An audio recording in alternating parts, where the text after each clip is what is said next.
Maskalanmış depressiya və yaxud da ki, buna maskalı depressiya, gülən depressiya, gülümsəyən depressiya, gizli depressiya deyə adlandırılır. Maskalanmış depressiya atipik depressiyanın alt tipidir. Xəstəliklərin beynəlxalq təsnifatı və DSM üzrə sırf psixiatrik bir pozuntudur, psixiatrik bir xəstəlikdir, nevrotik xəstəliklər qrupuna, nevrotik pozuntular qrupuna daxildir, əhval-ruhiyyə pozuntularının alt qrupu hesab edilir. Bildiyimiz kimi depressiya xəstəliyi iki böyük qrupa bölünür.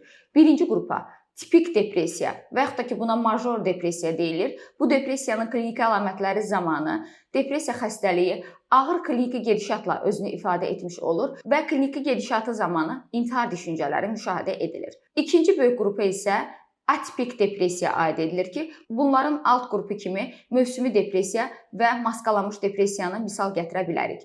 Bugün mən sizə maskalanmış depressiya haqqında məlumat verəcəyəm. Maskalanmış depressiya zamanı kliniki əlamətlər özünü ön planda somatik, yəni fiziksel və bədənsəl klinik əlamətlərlə göstərir. Arxa planda isə ruhsal, yəni psixoloji klinik əlamətlər müşahidə edilməkdədir. Maskalanmış depressiyanın fiziksel, bədənsəl, yəni somatik şikayətlərinə daxil edilir. Ağrılar müşahidə olunmağa başlayır. Ağrılar baş ağrıları, başda sıxılma, baş gicəllənmə, ürək bulanma, qusma şəklində olur. Bu zaman şəxs bayılacağı, huşunu itirəcəyi, yıxılacağı, kontrolunu itirəcəyi, dəli olacağı qorxuları yaşamış olur. Və həmçinin şəxs beyninə qan sızacağı, iflic olacağı, insult olacağı qorxuları yaşamış olur. Şəxsdə bu şikayətlər yarandığına görə dəfələrlə baş beynin MRT müayinəsi, KT müayinəsi, EEG müayinəsindən keçmiş olurlar. Həmçinin bu ağrılar boyun nahiyədə, döş qəfəsi nahiyəsində, qarın boşluğunda, bel nahiyəsində, yuxarı və aşağı ətraflarda müşahidə olunmağa başlayır. Ağrılar bütün bədən boyunca yayılır. Sanki fibromiyalgiya ağrılarını xatırladır. Ağrılar fonunda bədəndə əsmə, tərləmə, titrəmə, tremor müşahidə olunur. Həmçinin bu zaman şəxsdə soyuma, üşütmə, temperaturanın qalxması, istilik basma kimi kliniki əlamətlər qeyd edilir. Yuxarı və aşağı ətraflar boyunca uyuşma, keymə, iynə batırma, qarışqa gəzmə hissiyatı yaranır. Həmçinin bədən boyunca yayılan bu hissiyat pozulması, bədəndə müşahidə olunan ağrılar batma, yanma, sancma, göynəmə tipli olur. Bu ağrılar sol kürəyə, sol çiynə, sol qola irradiasiya edir. Məhz buna görə də bəzən şəxslər infarkt olacağı qorxuları yaşamış olur. Bu müddət ərzində bir sıra psixosomatik şikayətlər müşahidə olunur. Şəxsin ürək-damar sistemi ilə bağlı olaraq bu zaman qanda adrenalin miqdarı artır, simpatik sinir sisteminin fəaliyyəti artır, qan damarları daralır, arterial təzyiq artır, ürək sürətli vurmağa başlayır, ürək vurğularının sayı artır, ürək çırpıntısı yaranır, nəbz sürətlənir, tezləşir. Nəticə etibarilə bu zaman ürək nahiyədə ağrılar, ürək nahiyədə sıxılma, göynəmə hissiyatı yaranmağa başlayır. Və pasiyentimin dilindən deyiləcək sözlər deyəcəyim. Doktor, sanki bu dəqiqə ürəyim ağzımdan çıxacaqdır, sanki ürəyim ağzımda döyünür, sanki ürəyim qulağımda döyünür deyə ifadələr işlətmiş olurlar. Məhz buna görə də bununla bağlı olaraq dəfələrlə kardioloqların müayinəsində olurlar. Bir sıra ürək və damarlarla bağlı olaraq müayinələrdən keçmiş olurlar. Ürəyə bağlı olaraq ürəyin echo müayinəsi, EKG müayinəsi, damarlara uyğun olaraq damarların Doppler müayinəsindən keçmiş olurlar. Məhz buna görə də bu pasiyentlər kardioloqlar tərəfindən əvvəllər ürəyin irritabl sindromu kimi deyə adlandırılan, daha sonralar isə kardionevroz, ürək nevrozu və yaxud da ki, sənin ürəyinin qidalanması pozulub deyə diaqnozlar adı altında müalicələr edilmiş olurlar. Bu zaman həmçinin tənəffüs sistemi tərəfindən də dəyişikliklər müşahidə olunur. Şəxs dərindən nəfəs alıb verməyə başlayır. Dərindən nəfəs alıb verdikcə tənəffüs aktı sürətlənir. Beyinə gedən oksigenin miqdarı artır. Beyinə oksigen daha çox getdikcə beyin hər hansısa bir xətalı vəziyyətin olduğundan orqanizmə məlumat verir. Nəticə etibarilə tənəffüs aktı daha tez-tez sürətlənmiş olur. Nəfəs alıb vermə aktı artır. Şəxs təngi nəfəs olur. Boğulma yaranmağa başlayır. Pasiyentimin dilindən deyiləcək sözlər deyəcəyim. Doktor, sanki sinəmin üstündə bir qaya oturubdur, daş oturubdur. Dərindən nəfəs alıb verə bilmirəm.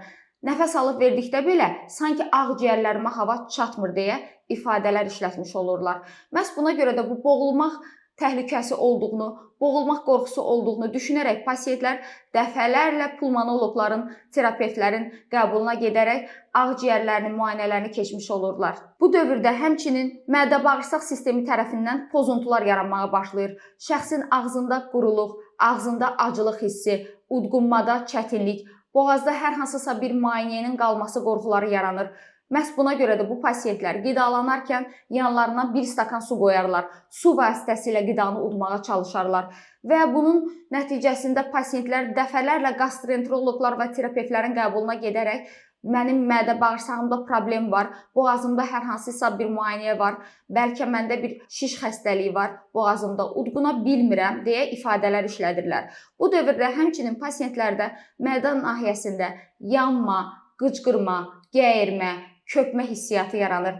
Pasiyent belə bir ifadələr işlədir. Doktor, sanki qarnım hamilə bir qadını xatırladır, köp vəziyyətindədir. Yemək yedikdə belə sanki elə bil həzm olunmur. Bu pasiyentlərdə bəzən mədə-bağırsaq sürətli çalışmağa başlayır. Tez-tez tualetə gedərlər. Mədə-bağırsaq qıcıqlanmış və irritabl vəziyyətdə çalışmış olur.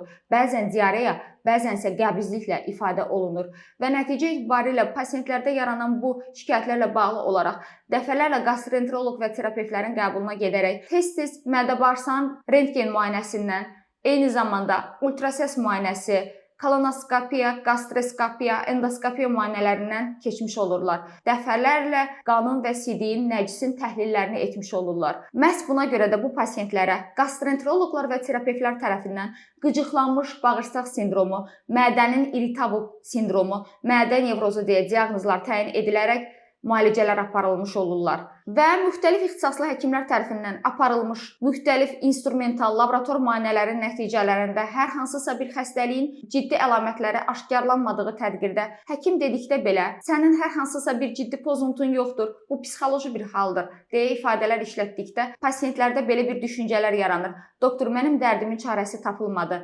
Məni heç kəs başa düşə bilmir. Həmçinin şəxsdə dəri problemləri yaranmağa başlayır. Dəri xəstəlikləri sanki formalaşır. Şəxsin bəzi bədən nahiyələrində səpgilər, bəzən isə qaşınma müşahidə olunmağa başlayır. Növbəti etaplarda bu şəxslərdə qidalanma pozuntusu yaranır. Bəzi pasiyentlərdə aşırı dərəcədə qidalanmağa meylli olurlar. Şəxslər aşırı dərəcədə karbohidratlı, zülallı, yağlı qidalarla qidalanmağa başlayırlar. Metabolik sindrom yaranmağa başlayır. Şəxsin bədən kütlə indeksi artır, bədən çəkisi artır, piylənmə yaranır, obez yaranmağa başlayır. Bəzi pasiyentlərdə isə iştahsızlıq yaranır, qidadan imtina edir. Pasiyentlərin dilindən deyiləcək sözlər deyəcəyim. Doktor, yeməyin dadı tamı belə əvvəlki kimi ağzımda dadmır, nə yediyimi belə hiss etmirəm deyə ifadələr işlətmiş olurlar. Məhz buna görə də bu şəxslərdə uzun müddətli yaranmış iştahsızlıq fonunda bədən kütlə indeksi aşağı düşür, şəxs sürətlə arıqlanmağa başlayır. Növbəti etaplarda kliniki əlamətlər ağırlaşdıqca şəxsdə kaheksiya, anoreksiya formalaşmış olur. Müəyyən bir müddətdən sonra bu şəxslərdə yuxu pozuntusu yaranır. Yuxu pozuntusunun səbəbi isə şəxsin gün ərzində, beynində səbəbsiz yerə hər hansısa bir təhlükə olmadan öz ailə üzvlərinin, yaxın qohumlarının, xüsusilə övladın başına hər hansısa bir bədbəxt və pis hadisə gələcəyi düşüncələri yaranır. Bu düşüncələr gün ərzində onun beynində cərəyan edir və nəticə etibarilə şəxs gecə yatağına uzandıqda, başını yastığına qoyduqda beyninə pis düşüncələr gəlməyə başlayır və bunun fonunda şəxs gecə yata bilmir və belə bir ifadələr işlətmiş olurlar. Doktor, beynim yatmır, beynim sanki fikirlidir, başımı yastığa qoyuram belə, yuxuya gedə bilmirəm. Məhz bunun fonunda şəxslər səhərə yaxın mürgüləməyə başlayır. Səhərə yaxın mürgüləmə fonunda səthi yatmış olurlar. Gecə yuxusuzluq fonunda səhər yatağından qalxmaqda çətinlik çəkirlər. Gün ərzində bunun fonunda yuxulu, əzgin, bitkin, yorğun, halsız olurlar və nəticə etibarilə bunun fonunda şəxsin gün ərzində diqqətinin sürdürülməsi pozulur, diqqətinin davam etdirilməsi pozulur. Şəxs diqqətini toplamaqda, diqqətini cəmləməkdə çətinlik çəkir. Nəticə etibarilə bu şəxslərdə diqqət dağınıqlığı, diqqət defisiti, diqqət çatışmazlığı formalaşır. Bu şəxslərdə həmçinin gün ərzində ətraf mühitə, insanlara, cəmiyyətə adaptasiya olunmaqda, konsentrasiya olunmaqda çətinlik çəkir. İnsanlarla olan münasibətləri pozulur. Daha aqressiv, impulsiv olmağa başlayırlar. Nəticə etibarilə ailədə ailə üzvləri ilə işləyən insandırsa iş yoldaşları ilə, tələbədirsə tələbə yoldaşları ilə, məktəblidirsə məktəb yoldaşları ilə mübahisə və münaqişəyə meylli olurlar. Şəxsdə anlama, qavrama, yadda saxlama problemləri yaranır. Düşünmədə yavaşlama formalaşır, danışmada yavaşlama formalaşır, nitqi zəifləyir. Bəzən ümumiyyətlə nitq dayanmış olur. Bu zaman şəxslərdə yaddaş pozuntusu yaranır, unutqanlıq yaranır. Şəxs əşyaların harasa qoyduğunu xatırlaya bilmir. Doktor, nəyisə harasa qoymuşam, sonra tapa bilmirəm deyə ifadələr işlətmiş olur. Məhz buna görə də bəzən onlar düşünürlər ki, onlarda hər hansısa bir beynin üzv xəstəliyinə bağlı olaraq pozuntu yaranıbdır. Əslində bu Alzheimer xəstəliyi deyil, bu depressiyaya bağlı olaraq yaranmış olan yaddaş pozuntusudur. Həmçinin bu şəxslərdə danışarkən sözü ağzında yarımçıq qalır. Nə deyəcəyini belə çatdıra bilmir. Fikri yarımçıq qalır. Gözü baxır, amma fikri başqa yerdədir. Sizin nə danışdığınızı anlaya bilmir. Söhbət əlaqəsinə qoşula bilmir və nəticə itibarilə şəxsdə zehinsel yavaşlama müşahidə edilməyə başlayır. Həmçinin bu şəxslərdə zaman irəlilədikcə cinsel problemlər yaranır. Kişilərdə testosteronun miqdarı aşağı düşür. Cinsel həvəssizlik, cinsel istəksizlik müşahidə edilməyə başlayır. Həmçinin erkən boşalma, tez boşalma, sərtləşmə problemləri yaranır. Qadınlarda isə estrogenlərin miqdarı aşağı düşür. Cinsel həvəssizlik, həmçinin menstrual sikldə pozulma, sonsuzluq, süd vəzinin axıntının gəlməsi müşahidə edilməyə başlayır. Şəxsin üz ifadəsi dəyişir, vahiməli bir baxış alır, alnı qırışır, ağız bucağı aşağıya doğru enmiş olur, göz bəbəkləri bərəlir, göz alması genişlənir. Nəticə etibarilə şəxsin rəngi avazıyır, üzü qızarır, narahat bir baxış almağa başlayır. Bəzi şəxslərdə əsəbilik, bəzi şəxslərdə isə emosional kütlüklə özünü ifadə etmiş olur. Şəxs qıcıqlı və impulsiv olur, gərgin və əsəbi olur. Doktor, tıncıxıramı, bir yerdə qərar tuta bilmirəm deyə ifadələr işlətmiş olur. Həmçinin şəxsdə aşırı dərəcədə kövrəklik, ağlamağa meyillik, küsəyənlik, səbəbsiz yerə qısqanclıq hissi yaranmağa başlayır. Yaranmış olan əsəbilik, gərginlik fonunda şəxs xırda qıcıqlara belə yüksək həssaslıqla cavab verməyə başlayır. Saatın əqrəbinin çıqqıltısı, televizorun səsi, telefonun səsi onları narahat etməyə başlayır. Məhz buna görə də bu insanlar telefonu səssiz rejimdə istifadə etməyə başlayırlar. Kimisə yeriyərkən addımlarının səsi, kimsə yemək yeyərkən ağzının mırçıltısı belə onlara qıcıq verməyə başlayır. Müəyyən bir müddətdən sonra bu somatik şikayətlər, yəni fiziksel və bədənsel şikayətlər ağırlaşdıqca, xronikləşdikcə, proqressivləşdikcə, residivləşməyə doğru getdikcə bu şəxslərdə ruhsal, yəni psixoloji klinik əlamətlər formalaşmağa başlayır və artıq maskalanmış depressiyada müşahidə olunan bu fiziksel əlamətlər özünü psixoloji əlamətlərlə ifadə etmiş olur. Şəxsin əhval-ruhiyyəsi aşağı düşür. Biz buna anhedoniya deyirik. Şəxsin zövq alması aşağı düşür. Maraq dairəsi enir. Şəxs əvvəllər zövq aldığı aktivitetlərindən, işlərindən, maraqlarından zövq ala bilmir. Şəxs yemək yeyərkən belə yeməyin dadı tamı belə əvvəlki kimi ağzında dadmır. Şəxs geyimini dəyişməkdə çətinlik çəkir. Köhnə geyimlərini geyinməyə meylli olur. Doktor, sonuncu dəfə özümə nə zaman geyim aldığımı belə xatırlaya bilmirəm deyə ifadələr işlətmiş olur.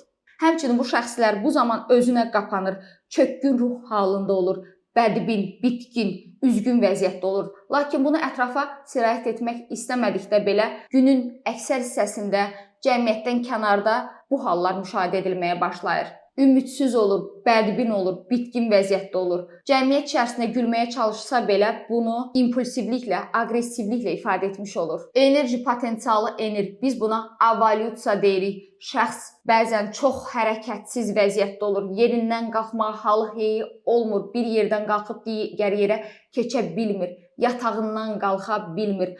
Bəzi hallarda isə aşırı dərəcədə hərəkətlilik müşahidə olunur. Otağın bir başından o başına dayanmadan getməyə başlayır. Biz buna agitasiya deyirik. Bütün qeyd etdiyim bu klinik əlamətlər şəxsdə sanki maskalanmış formada olur. Şəxsin bir müddətdən sonra funksionallığı pozulur, rutin həyatı pozulur, həyat keyfiyyəti aşağı düşür, əmək qabiliyyəti, iş qabiliyyəti enmiş olur. Qeyd etdiyim bu klinik əlamətlər 2 həftənin üzərində davam edirsə və maskalanmış, gizlənmiş formada ifadə olunursa, buna biz maskalanmış depressiya deyə diaqnoz təyin edirik. Maskalanmış depressiyanın müalicəsinə gəldikdə isə, maskalanmış depressiya atipik depressiyanın alt tipi olduğu üçün müalicəyə çətin tabe olur. Müalicəsində psixoterapiya və farmakoterapiya tətbiq edilə bilər, lakin biz psixiatra müraciət edənə qədər pasientlər gecikmiş mərhələlərdə olurlar. Çünki biz psixiatra müraciət edənə qədər bu pasientlərdə kliniki əlamətlər maskalanmış formada olduğu üçün dəfələrlə eyni qədər müxtəlif ixtisaslı həkimlərdə, terapevtlərdə, gastroenteroloqlarda, kardioloqlarda, nevroloqlarda müalicə almış və müxtəlif müayinə üsullarından keçmiş olurlar. Bizə müraciət etdikdə isə ağırlaşmış formada olmuş olurlar. Müalicəsində birinci olaraq farmakoterapiya, yəni dərman müalicəsi tətbiq edilir. Farmakoterapiya dedikdə biz ilk növbədə birinci qrup antidepressantlardan istifadə edirik. İkinci növbədə isə şəxsdə əgər həyəcan, təşviş, qorxu, təlaş varsa anksiolitiklərdən və yaxud da buna biz trankvilizatorlar deyirik. Üçüncü qrup əhval-ruhiyyə stabilizatorları, yəni normativliklərdən istifadə olunur. Əgər pasientin əhval-ruhiyyəsində dalğalanmalar varsa, bu zaman həmin bu qrup dərman preparatlarından istifadə edirik. Digər dərman qruplarında isə beta-blokatorlar, antikonvulsantlar istifadə oluna bilər. Həmçinin əgər müraciət etmiş pasientlər ağırlaşmış formadadırsa, əgər şəxsdə intihar düşüncələri varsa, bu zaman antipsixotik dərman preparatlarından, yəni neuroleptiklərdən istifadə edilir. Maskalanmış depressiya tam müalicə olunaraq sağalan bir xəstəlikdir. Sizin psixiatr həkiminiz doktor Aytən Namazova.